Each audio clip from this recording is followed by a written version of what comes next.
Hello everyone, मेरा नाम है अनूप और आप देख रहे हैं वेब शिक्षा। वेब डिजाइनिंग की सीरीज में आपका स्वागत है। वेब डिजाइनिंग की सीरीज के अंदर हम हमारी फर्स्ट लैंग्वेज सीख रहे हैं HTML। तो HTML के अंदर हमने काफी सारे टॉपिक्स कवर कर चुके हैं। तो HTML के अंदर हम सीख रहे हैं फॉर्म्स। तो फॉर्म के अंदर ऑलरेडी पार्ट 1 और पार्ट 2 हो चुके हैं। अगर आपने फॉर्म का पार्ट 1 और पार्ट 2 नहीं देखा है तो सबसे पहले आप वो टॉपिक को कवर करिए, फिर इस वीडियो को कंटिन्यू करिए, वरना आपको एक्सप्लेनेशन में मजा नहीं आएगा। ठीक है, तो पार्ट 1 और पार्ट 2 की लिंक डिस्क्रिप्शन में लिंक दी हुई है, तो वहां पे जाके आप वीडियो को वॉच कर सकते हो।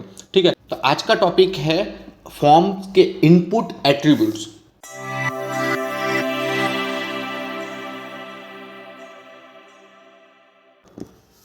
तो ये एट्रीब्यूट्स हैं इनपुट्स के, जैसे कि टाइप है। टाइप हमने देख लिया है कि टाइप के अंदर कौन कौन से, लास्ट जो हमारा प्रीवियस वीडियो था वो हमारा था टाइप। टाइप के अंदर कौन कौन से टाइप्स होते हैं वो हमने पार्ट 2 में कवर किया। ठीक है, तो आज हम उसके एट्रीब्यूट्स देखेंगे कि टाइप के बाद कुछ एट्रीब्यूट्स भी होते हैं। और ये सारे कुछ एट्रीब्यूट्स हैं, नेम, वैल्यू, साइज, सबको 1 बाय 1 हम कवर करेंगे। तो चलिए अब स्टार्ट करते हैं हम डायरेक्टली प्रैक्टिकल से ही। तो क्या है, सबसे पहला है हमारा टाइप। तो टाइप तो ऑलरेडी हमने देख लिया है। उसके बाद है नेम। सब स्टार्ट करेंगे हम 1 बाय 1। तो मैं यहाँ पे आ गया हूँ हमारे कोड एडिटर पे। तो इसको पहले मैं रन कर लेता हूँ। ये हमारा प्रीवियस वीडियो था जिसमें हमने एक छोटा सा फॉर्म बनाया हुआ था, उसके टाइप्स कवर किए थे। ठीक है, अब मैं कुछ यहाँ पे कुछ कमेंट कर देता हूँ ये सबको। ओके, यहाँ से मैं थोड़ा कमेंट कर देता हूँ। ठीक है, और यहाँ पे जिससे आपको क्लियर हम 1 बाय 1 हम देख सकें। ठीक है, यहाँ पे कर दिया। सबसे पहला क्या है, नेम। तो name HTML input attribute used to specify name of element. Name क्या होता है कि हमने ये इनपुट बनाया, ठीक है, तो इसका नेम देना होता है कि ये इनपुट है। कुछ भी नेम दे सकते हो। सपोज करो कि आपने ये जो इनपुट टैक्स बनाया है नेम के लिए बनाया है कि यूज़र का फर्स्ट नेम एंटर करो यहाँ पे। ठीक है, अगर आपने टाइप इधर ईमेल दिया होता है तो आप इधर लिख सकते हो तो यूज़र ईमेल, कुछ भी ले सकते हो जैसे कि, लेकिन आपको स्पेस नहीं देना है। मतलब ऐसा नहीं दे सकते हो कि मैंने फॉर एग्जांपल फर्स्ट नेम है, यहाँ पे हमारा जो इनपुट है फर्स्ट नेम है, तो FIRST फर्स्ट और नेम ऐसे नहीं दे सकते। आपको देना पड़ेगा अंडरस्कोर करके, कुछ भी, मतलब सेपरेट के लिए आपको डैश देना पड़ेगा, जैसे कि फर्स्ट नेम। ठीक है, और जैसे ही आप यहाँ पे रिफ्रेश करोगे तो कुछ भी इसमें इफेक्ट नहीं दिखेगा। ये नेम एट्रीब्यूट क्यों यूज़ करते हैं, जनरली अगर आप स्मॉल में करो तो बेटर रहेगा, या तो आप इस तरह से भी कर सकते हो। ठीक है, तो इस तरह से आप यहाँ पे आप एंटर कर सकते हो। तो इस तरह से आप यहाँ पे मतलब नेम दे सकते हो कुछ भी। अगर यहाँ पे फॉर एग्जांपल मैंने यहाँ पे ईमेल दिया होता, ठीक है, ईमेल, ठीक है, तो आप यहाँ पे लिख सकते हो तो कि यूज़र अंडरस्कोर ईमेल। ठीक है, इस तरह से आप दे सकते थे। ठीक है, तो इसका यूज़ क्या होता है, अगर चलो यहाँ पे कुछ इफेक्ट नहीं कर रहा है, मतलब ब्राउज़र पे कुछ इफेक्ट नहीं कर रहा, तो क्यों इसको यूज़ करते हैं, नेम कैसे क्यों देते हैं, इंपॉर्टेंट क्यों है। नेम क्या होता है कि इसकी जो भी आप, मतलब कि यहाँ से आप जो नेम दे रहे हो, तो जब इसको हम, ये फॉर्म नॉर्मल तो होगा नहीं कि सिर्फ डिज़ाइन होगा, हमको वो, अगर कोई यूज़र पुट कर रहा है, कोई इनपुट में कुछ डाल रहा है, तो हमको वो भेजना भी पड़ेगा कहीं पे। मतलब उसको प्रोसेस कराएंगे हम कि वो क्या क्या एंटर कर रहा है, फिर उसके सबमिट बटन पे जो भी उसने एंटर किया वो आपके मेल ID पे चला जाए या फिर कहीं पे स्टोर हो जाए। तो उसको टारगेट के लिए हम नेम लेते हैं, वैल्यू पुट करने के लिए। तो नेम का इस तरह से यूज़ होता है। ठीक है, जनरली क्या लिखा हुआ है, name input name attribute use to specify the name of element. तो एलिमेंट का नेम के लिए ये यूज होता है। ठीक है, जनरली PHP अगर यूज़ करते हैं तो PHP के अंदर नेम, आपको नेम दे दिया यहाँ से, तो आप उसकी वैल्यू, मतलब कि वैल्यू ले सकते हो कि नेम, मतलब कि एक सा समझिए कि इसको अभी अगर आप फ्रंट एंड डेवलपर हो, डिजाइनर हो, तो ऐसा समझिए कि इसको हमने एक नेम दे दिया। अब इस नेम को यूज करेगा बैक एंड डेवलपर हो गया, जो भी उसकी प्रोग्रामिंग इसके अंदर वैलिडेशन कर रहे हैं, तब इसका यूज होता है। तो जनरली इसके अंदर ये समझिए कि इसका आपने नेम दे दिया। ठीक है, अगला आप देखते हैं वैल्यू। वैल्यू क्या है, वैल्यू पिछले वीडियो में मैंने कुछ जगह पे बताया था कि बटन के अंदर क्या हम ऐसे वैल्यू देते हैं, तो हम इसके अंदर कुछ वैल्यू दे सकते हो। अभी सपोज करो कि इसमें मैंने कुछ इस तरह से एंटर कुछ भी नहीं, आप सोच रहे हो कि डिफ़ॉल्ट वैल्यू कुछ रहे यहाँ पे, कुछ मतलब कि नेम ऐसा कुछ रहे, ठीक है, डिफ़ॉल्ट वैल्यू कुछ रहे। क्या हो गया, सॉरी, ओके ध्यान। तो यहाँ पे जैसे कि यह वैल्यू है, ठीक है, तो वैल्यू आप जो भी दोगे लाइक अनूप, ठीक है, तो ये देखिए मैं रिफ्रेश कर रहा हूँ, ये ईमेल का आ गया एक्चुअली, मैं इसको हटा देता हूँ अभी। तो ये देखिए मैंने कुछ भी प्रिंट यहाँ पे लिखा नहीं है, तो ये बाय डिफ़ॉल्ट इसमें लिख के आया। मैं इसको हटा भी देता हूँ पहले तो, अब रिफ्रेश करता हूँ तो देखिए ऑटोमेटिक लिख के आया, ये वैल्यू है तो इसकी वैल्यू दे दी अनु। इसके बाद आप कुछ और भी लिख, इसको हटा के, जैसे कि अभी इसमें वैल्यू है, ठीक है, आप इसको स्पेस करके और भी चीज़ें लिख सकते हो, या तो इसको डिलीट करके और भी, बट वो एक डिफ़ॉल्ट वैल्यू के यहाँ पे कुछ आपको वैल्यू पुट रखनी है। कभी ऐसा कुछ सिनेरियो आया है जिसमें आपको वैल्यू पुट रखनी है, अभी ही आपको थोड़ी देर में पता चल जाएगा कि वैल्यू हमको कैसे इनपुट में रखनी चाहिए, वो भी आपको अभी पता चल जाएगा, ठीक है। तो अभी आप जानिए कि वैल्यू मतलब कि यहाँ पे कुछ वैल्यू लिखोगे तो ऑटोमेटिक इस इनपुट में वैल्यू आ जाएगी, ठीक है। अगला देखते हैं हम साइज। साइज क्या करता है, इसकी जैसे इनपुट की ये आपको साइज डिफ़ॉल्ट दिख रही होगी, ये डिफ़ॉल्ट साइज है। आपको इसकी साइज मतलब कि विड्थ बढ़ानी है, साइज बढ़ानी है, ठीक है, तो उसके लिए विड्थ नहीं साइज बोलते हैं इसके अंदर, इनपुट के अंदर साइज यूज़ करते हैं हम, विड्थ नहीं यूज़ करते। तो साइज़ जैसे हम इसके अंदर एट्रीब्यूट यूज़ करते हैं तो आप जो हिसाब से आपको देना चाहो वो हिसाब से आप इसकी साइज़ दे सकते हो। 40 दे दी मैंने और आप रिफ्रेश कर रहा हूँ तो देखिए ये बड़ा हो गया, ठीक है। मैं यहाँ पे 10 दे देता हूँ तो देखिए ये इतना छोटा हो गया, ठीक है। अभी मैं एक और ना पता चला हो तो 30 देता हूँ तो ये देखिए, ये जस्ट एक साइज़, इनपुट की साइज़ के लिए ये यूज़ होता है ये एट्रीब्यूट, ठीक है। तो input size attribute width of the input field terms the number of character, ठीक है, मतलब कि इनपुट की विड्थ देने के लिए एट्रीब्यूट विड्थ देते हैं, नंबर्स ऑफ कैरेक्टर आपके हिसाब से, आपको ज़्यादा कैरेक्टर्स हैं, किस तरह से आपको कैरेक्टर्स आने वाले हैं, कितना सारा इसके अंदर टैक्स लिखेगा तो उसके हिसाब से आप इसकी साइज़ दे सकते हो, ठीक है। तो ये तो हुआ size. Max length, max length क्या करता है, यहाँ पे मैं जो पुट कर रहा हूँ, ठीक है, तो इसकी हम मैक्स लेंथ दे सकते हैं कि इसके अंदर सिर्फ आप 8 कैरेक्टर दे सकते हो, या तो आप सिर्फ 7 कैरेक्टर, 10 कैरेक्टर या फिर 100 कैरेक्टर ऐसा ही लिख सकते हो। तो उसके लिए यूज़ होता है। जनरली पासवर्ड में आपने देखा होगा कि सिर्फ 8 कैरेक्टर अलाउ होता है, किसी में 4 कैरेक्टर ही अलाउ होता है, तो उसके अंदर हम मैक्स लेंथ दे देते हैं, ठीक है। तो मैक्स लेंथ किस लिए है, तो HTML input max length attribute use the specify maximum character limit for the input tax. तो ये इनपुट टैक्स के अंदर यूज होता है, ठीक है। जब हम टैक्स अगर दिया है यहाँ पे तो उसके अंदर ये यूज होगा, ठीक है। तो मैंने यहाँ पे सपोज करो मैं इसको मैं जूम कर देता हूँ और यहाँ पे मैं लिखता हूँ मैक्स लेंथ, ठीक है। मैक्स लेंथ में आपको दिखाने के लिए मैं यहाँ पे फिर 5 कर देता हूँ, ठीक है, 5 किया।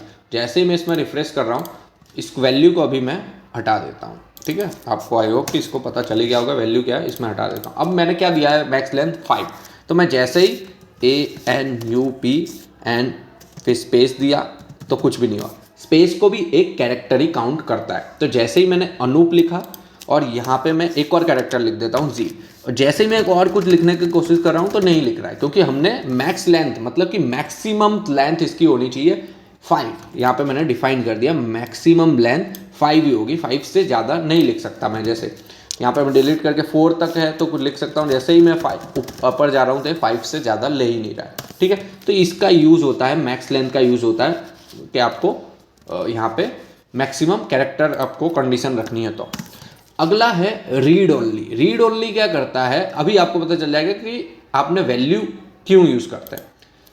यहाँ पे मैंने सपोज करो एक यूज़र नेम है, ये यूज़र नेम कभी आपने देखा होगा, आप जब भी आपने एक इंस्टाग्राम या फिर कोई भी आपने प्रोफाइल बनाई, ठीक है, उसके बाद आप प्रोफाइल एडिट प्रोफाइल पे जाते हो तो आपको आपका यूज़र नेम दिखा होता है और वो चेंज नहीं कर सकते, ऐसा भी लिखा मतलब कि इस तरह से इनपुट होता है। जैसे मैं आपको प्रैक्टिकली पहले कर देता हूँ फिर आपको पता चलेगा। रीड ओनली, बस आपको इतना भी लिखोगे तो अभी चल जाएगा, रीड ओनली, ठीक है। और यहाँ पे मैं वैल्यू दे देता हूँ और जैसे ही मैं रिफ्रेश करूँगा तो ये देखिए रीड ओनली क्या करता है, यहाँ पे सिर्फ मैं कुछ, अब मैंने यहाँ पे क्लिक कर रहा हूँ, मैं लिखने की कोशिश कर रहा हूँ लेकिन लिख नहीं पा रहा हूँ।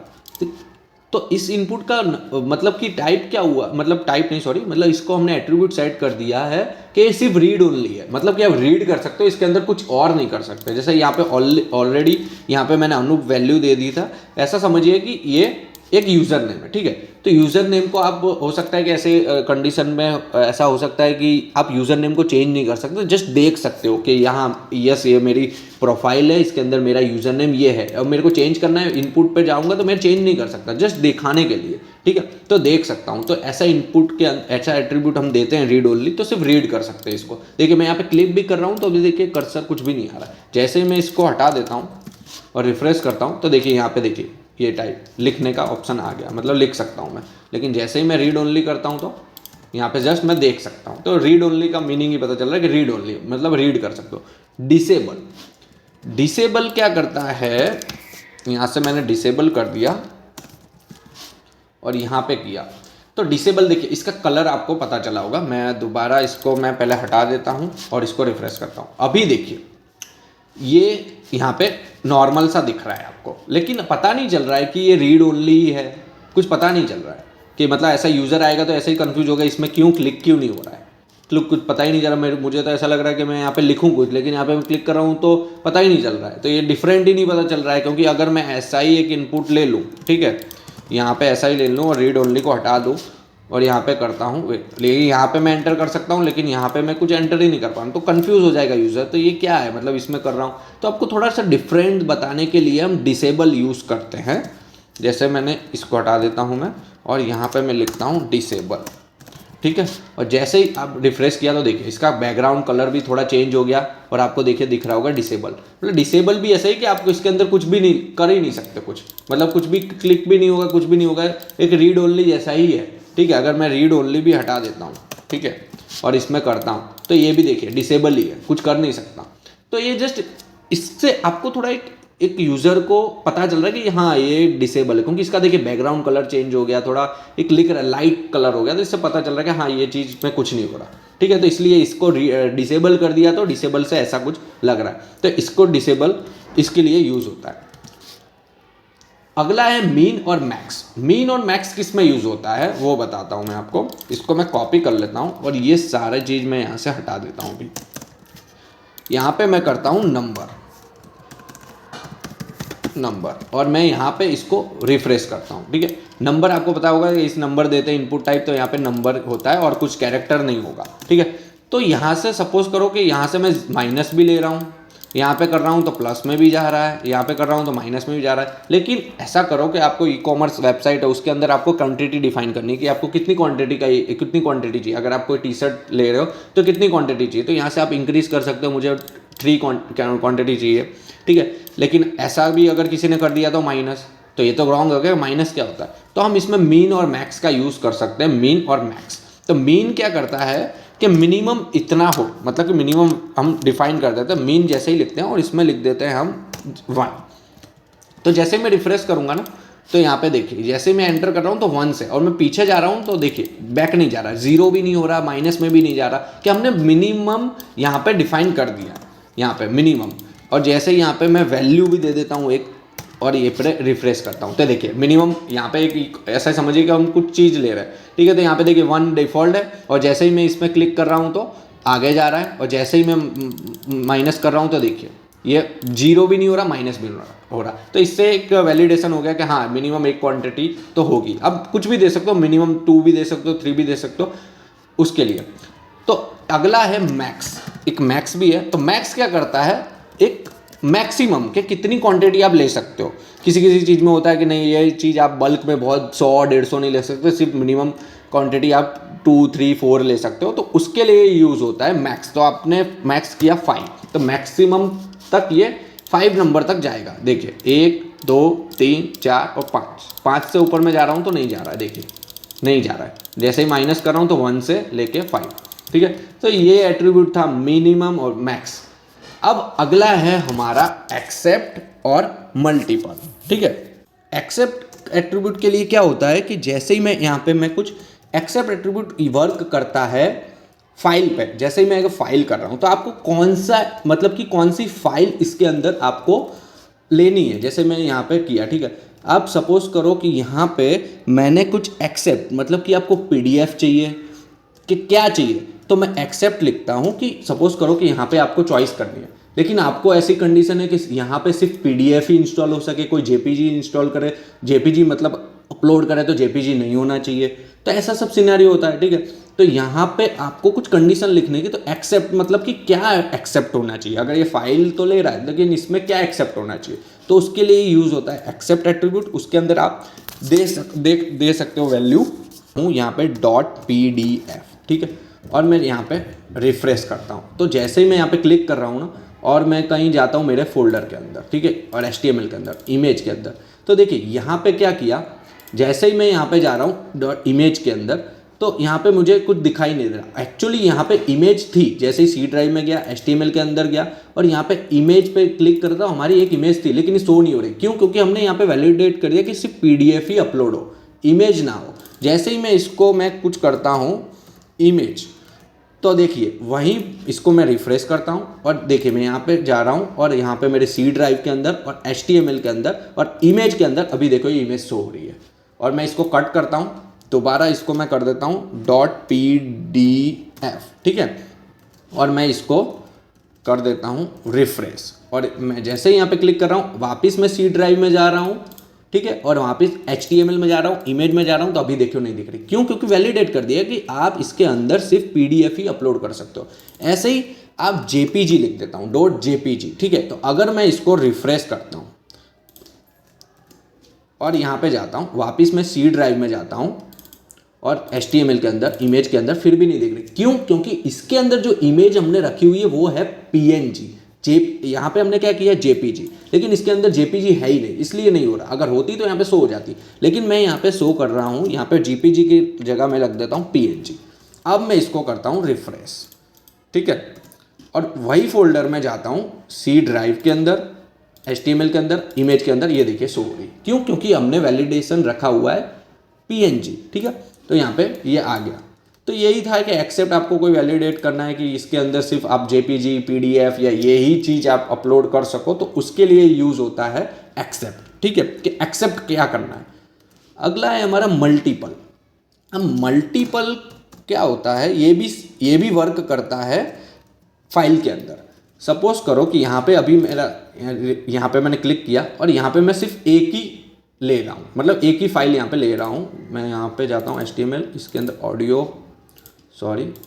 इमेज, इसको मैं कॉपी कर लेता हूँ, ठीक है, ये 2 कॉपी हो गई। लेकिन मैं कंट्रोल, आप कुछ भी अगर आपको मल्टीपल सिलेक्ट करना है तो आप कंट्रोल दबा के करते हो, आई होप आपको पता होगा। तो मैं कंट्रोल प्रेस कर रहा हूँ और इसमें क्लिक कर रहा हूँ और इसमें भी क्लिक कर रहा हूँ। तो देखिए ये दोनों क्लिक नहीं हो रहे, मैं दोनों कंट्रोल प्रेस किया, दोनों को क्लिक करने का ट्राई कर रहा हूँ, लेकिन ये एक ही फाइल अपलोड करने दे रहा है। मतलब मेरे को 2 फाइल अपलोड करनी है, तो 2 फाइल नहीं यूज़ हो रही है, सिर्फ एक ही यूज़ हो रही है। तो मैं यहाँ पे क्लिक करूँगा तो एक ही आ रहा है, लेकिन मुझे करनी है 2, तो उसके लिए यूज़ होता है मल्टीपल। तो मल्टीपल अगर मैं लगा देता हूँ यहाँ पे और मैं इसको रिफ्रेश करता हूँ और यहाँ पे चॉइस फाइल और यहाँ पे देखिए 2, अब मैं कंट्रोल प्रेस करके दोनों को सिलेक्ट करना, तो देखिए ये दोनों सिलेक्ट हो गई। और यहाँ पे ओपन कर रहा हूँ तो यहाँ पे देखिए 2 फाइल्स। अभी तक ऐसा नहीं हो रहा था, एक ही फाइल आ रही थी, लेकिन अभी मल्टीपल लगाया तो यहाँ पे 2 फाइल्स आ गई। तो ये है मल्टीपल का काम कि अगर आप मल्टीपल लिखते हो तो आप मल्टीपल फाइल अपलोड कर सकते हो। तो क्या हुआ, min, max, accept, multiple, placeholder बहुत आपको हर इनपुट्स में लगाना ही होता है, कोई कंपलसरी नहीं है पर सब लगाते हैं। उसके लिए क्या होता है कि इनपुट के अंदर वो वर्क करता है। जैसे कि मैं यहाँ पे प्लेस होल्डर लिखता हूँ और यहाँ पे लिखता हूँ एंटर फर्स्ट नेम, ठीक है। मैंने क्या किया, प्लेस होल्डर लिया, उसके अंदर वैल्यू डाल दी एंटर फर्स्ट नेम। आपने देखा होगा काफ़ी सारी साइट्स पे, देखिए एक सेकंड, यहाँ पे क्या हो गया, फर्स्ट नेम टाइप टैक्स है, पे रिफ्रेश, ओके। क्यों ये नहीं आया यहाँ पे प्लेस होल्डर, क्योंकि यहाँ पे वैल्यू दी हुई है। तो वैल्यू को मैं हटा देता हूँ और यहाँ पे रिफ्रेश करता हूँ, तो देखिए ये आ गया एंटर फर्स्ट नेम। वो प्लेस होल्डर है, मतलब वो टैक्स नहीं है। अगर इसको आप डिलीट नहीं, जैसे आप टैक्स लिखोगे तो वो गायब हो जाएगा, देखिए वो गायब हो गया। ये जस्ट बताने के लिए यूज़र को कि यहाँ पे क्या एंटर करना है। आपको कुछ भी दे सकते हो, जैसे कि किसी यूज़र को पता नहीं चल रहा है कि इसके अंदर क्या एंटर करूँ, ये तो चलो सिंपल सा है कि एंटर नेम, लेकिन कुछ हो सकता है कि आपको जैसे पासवर्ड है, ठीक है। आप पासवर्ड यहाँ पे लिखते हो कि यहाँ पे लिखना है पासवर्ड, और आपको यहाँ पे एग्जांपल देना है कि आप इस साइट के अंदर कैसा पासवर्ड एंटर कर सकते हो। किसी में होता है ना कि आपने किया होगा कि एक फर्स्ट लेटर कैपिटल होना चाहिए, उसके बाद स्मॉल होना चाहिए, 4 स्मॉल होना चाहिए, उसके नंबर भी होने चाहिए। तो उसको यूज़र को एक बताने के लिए कि आपको इस इनपुट के अंदर क्या एंटर करना है। जैसे ही मैंने क्या लिखा है यहाँ पे, एंटर है फर्स्ट नेम, तो इसको मेरे को पता चल रहा है कि इसके अंदर मेरे को फर्स्ट नेम एंटर करना है, ठीक है। पासवर्ड होता है तो क्या होता है, हम उसका एग्जाम्पल भी कुछ भी दे सकते हो, क्या एग्जाम्पल दे सकते हो कि एक फर्स्ट कैपिटल हो, कुछ भी 4, फिर @1 2 3 इस तरह से आप सेव करते हो, तो यहाँ पे देखिए वो वैल्यू यहाँ पे प्रिंट हो गई। तो आपको पता चल रहा है कि इसके अंदर आपको कैसा पासवर्ड एंटर करना है, ठीक है। तो ये सब यूज़र को एक एक्सपीरियंस देने के लिए, यूज़र बहुत कंफ्यूज ना हो कि इस फॉर्म इतना, ये तो 2-3 चीज़ की फील्ड की फॉर्म हो तो कोई इश्यू नहीं, लेकिन कुछ बड़ा फॉर्म हो तो आपको ये पता होगा कि कुछ बड़े फॉर्म में आप खुद कंफ्यूज हो जाओगे कि इसके अंदर क्या करना है, इसके अंदर चलो पासवर्ड करना है पर कैसा पासवर्ड करना है। तो ये सब चीज़ें होती है कि प्लेस होल्डर देने से आपको यहाँ से पता चल रहा है, ठीक है। तो ये था प्लेस होल्डर का काम, ठीक है। रिक्वायर क्या करता है, अगर आप रिक्वायर देते हो, रिक्वायर यहाँ पे मैंने दिया, तो आप रिक्वायर अगर यहाँ पे देते हो, सबसे पहले मैं यहाँ पे ये सारी चीज़ें हटा देता हूँ।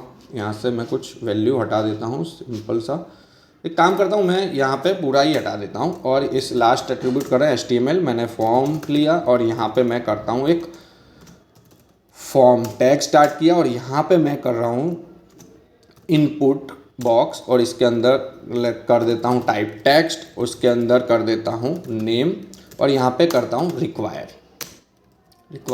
ठीक है। और मैं यहाँ पे करता हूँ इसका बटन, मतलब सबमिट होना चाहिए। यहाँ पे इनपुट और सबमिट और इसकी वैल्यू भी रखते हैं हम सबमिट, ठीक है। और फॉर्म यहाँ पे कर दिया। अब मैं यहाँ पे रिफ्रेश करता हूँ तो देखिए फॉर्म यहाँ पे कुछ भरना है और ये सबमिट हो जाए, ठीक है। लेकिन इसके अंदर मैं मेथड भी डाल देता हूँ, मेथड पोस्ट, ओके। और यहाँ पे रिफ्रेश करता हूँ यहाँ से, ओके, ठीक है। रिफ्रेश करता हूँ और ये देखिए रिक्वायर मैंने यहाँ पे जैसे ही सबमिट किया ना, यहाँ पे मैं क्लिक कर रहा हूँ तो ये एरर दे रहा है कि इसमें कुछ लिखो, आपको रिक्वायर है, ये फील्ड रिक्वायर है। तो बस यही एक वैलिडेशन हो गया। जनरली वैलिडेशन कुछ अलग तरीके से भी होते हैं। आपको ये डिफ़ॉल्ट HTML का एट्रीब्यूट है रिक्वायर, तो डिफ़ॉल्ट आपको कोई वैलिडेशन रखाना है, कोई फील्ड ब्लैंक नहीं रखानी है, तो उसके लिए रिक्वायर का मतलब कि रिक्वायर है, ये फील्ड आपको भरनी ही पड़ेगी, इसके बिना आपका फॉर्म सबमिट नहीं होगा, ठीक है। मैं रिफ्रेश करता हूँ और यहाँ पे जस्ट मैंने इतना ही लिखा है, यहाँ पे रिक्वायर, ये देखिए मैं एंटर कर देता हूँ, आपको दिखे विजिबल हो यहाँ पे रिक्वायर, जिसमें और सब मल्टीपल में, ये सब में आप कर सकते हो, चाहे फिर आप इनपुट बॉक्स का टैग्स हो, ईमेल हो, सब में आप ये यूज़ कर सकते हो। जरूरी नहीं है कि इसी के अंदर आप यूज़ करो, ठीक है। तो आप जैसे ही आप यूज़ करोगे, जैसे कि मल्टीपल ईमेल में भी आप करोगे, तो मैंने आपको बताया था कि एक ईमेल टाइप था, ठीक है। जैसे ही मैंने ईमेल टाइप दिया और यहाँ पे रिक्वायर दिया और मैं यहाँ पे सबमिट कर रहा हूँ, एक सेकंड पहले रिफ्रेश कर देता हूँ और यहाँ पे सबमिट। तो पहले तो ये बोल रहा है कि यहाँ पे भी एंटर करो, ये नेम है, आपको पता नहीं चल रहा हो तो मैं पहले सबसे पहले प्लेस होल्डर लेता हूँ, ठीक है, प्लेस होल्डर, और इसमें कर देता हूँ नेम और इस प्लेस होल्डर में यहाँ पे भी कॉपी करके और यहाँ पे कर देता हूँ ईमेल, ठीक है। तो इससे पता चलेगा कि इसके अंदर ईमेल एंटर करना है, इसके अंदर नेम। तो नेम मैं जैसे ही सबमिट कर रहा हूँ तो देखिए रिक्वायर मैंने दोनों में दिया, तो मैं यहाँ पे कुछ भी लिख देता हूँ अनूप। अब इसमें भी रिक्वायर दिया हुआ मैंने, तो जैसे ही सबमिट कर रहा हूँ तो अब बोल रहा है इसमें भी वैलिडेशन है, ठीक है। तो ईमेल, अब मैं यहाँ पे करता हूँ ऐसा करके और सबमिट। देखिए ईमेल दिया है ना, तो ऑटोमेटिक एक वैलिडेशन मतलब इसमें हो गया कि आप ईमेल रॉन्ग नहीं डाल सकते हो। पिछले वीडियो में मैंने बताया था कि ईमेल एक टाइप है जिसमें आप ईमेल ही एंटर कर सकते हो। इसमें अगर आप ऐसा सोचो कि ईमेल के अंदर अनूप डाल के मैं सबमिट करूं तो देखिए नहीं होगा। इसमें क्या है, please include @ in the email address is missing the @ मतलब कि ईमेल एड्रेस या ये ईमेल जस्ट टाइप लिखा है तो इसके अंदर आप ईमेल ही एंटर कर सकते हो, ठीक है। आई होप कि पता चला हो। पिछले वीडियो में मैंने ऐसा वैलिडेशन आपको बताया था कि हम इसको भी कवर कर लेंगे कि ईमेल का मतलब क्या है, ठीक है। तो ईमेल टाइप दिया है तो ये एक यहाँ पे ईमेल ही होगा। जैसे नंबर देते तो सिर्फ नंबर होता है, तो ईमेल दिया तो ईमेल, ऑटोमेटिक वैलिडेशन हो गया। लेकिन बहुत मतलब कुछ कस्टम वैलिडेशन भी लगाते हैं, तो वो आपको प्रोग्रामिंग करनी पड़ेगी, उसके लिए जावास्क्रिप्ट और भी चीज़ें यूज़ करनी पड़ेगी। लेकिन ये HTML का डिफ़ॉल्ट वैलिडेशन है, इससे आप छोटा मोटा काम, अगर छोटा सा आपका कोई वेबसाइट है उसमें वैलिडेशन लगाना है तो ये काम इसमें इनफ है। ठीक है, तो रिक्वायर देने से आप ब्लैंक नहीं दे सकते हो, और ईमेल दिया तो देखिए यहाँ पे ईमेल ही होगा। जैसे ही मैं इसमें कर रहा हूँ अनूप और एक @gmail.com, तो ये देखिए हट गया वैलिडेशन, और सबमिट भी हो जाएगा। ये देखिए सबमिट हो गया, ब्लैंक हो गई वैल्यू, क्योंकि अभी हमने रिडायरेक्शन नहीं किया सबमिट के बाद कहाँ जाना चाहिए, लेकिन हो गया। ठीक है, तो ये था एट्रीब्यूट रिक्वायर। तो ये इस वीडियो में हमने देखा कि इनपुट के एट्रीब्यूट्स। ठीक है, तो इनपुट्स के कौन कौन से एट्रीब्यूट्स हैं सारे हमने कवर कर लिए, types, name, value, size, max, length, सब। आई होप कि आपको पता चला होगा। तो इसको कोई रीड करने की, रटने की कोई ज़रूरत नहीं है। आप इसी वीडियो को आप साइड में रखिए और आप अपना लैपटॉप ऑन करके इसको 1 बाय 1 प्रैक्टिस करिए। और कुछ ना पता चला हो तो वीडियो ऑन करिए और वीडियो को प्ले करके वॉच करिए और आप प्रैक्टिस करिए। तो साइड बाय साइड इस तरह से आप प्रैक्टिस करते रहिए। ठीक है, तो आपको ये रीड करने की ज़रूरत नहीं है, ऑटोमेटिक आपके माइंड में ये सेट हो जाएगा। आई होप कि आपको पता चला हो कि एट्रीब्यूट्स क्या होते हैं इनपुट्स के अंदर। अगर आपको पता ना चला हो तो आप कमेंट्स में मुझे बता देना, मैं ट्राई करूँगा आपको एक्सप्लेन करने की। चैनल को सब्सक्राइब करके बेल आइकन को प्रेस कर देना, जिससे आपको और भी जो वीडियो आने वाले हैं उसकी नोटिफिकेशन आपको मिलती रहे। और वीडियो को लाइक ज़रूर करना, जिससे मुझे मोटिवेशन मिलता रहे। तो thank you for watching, bye bye.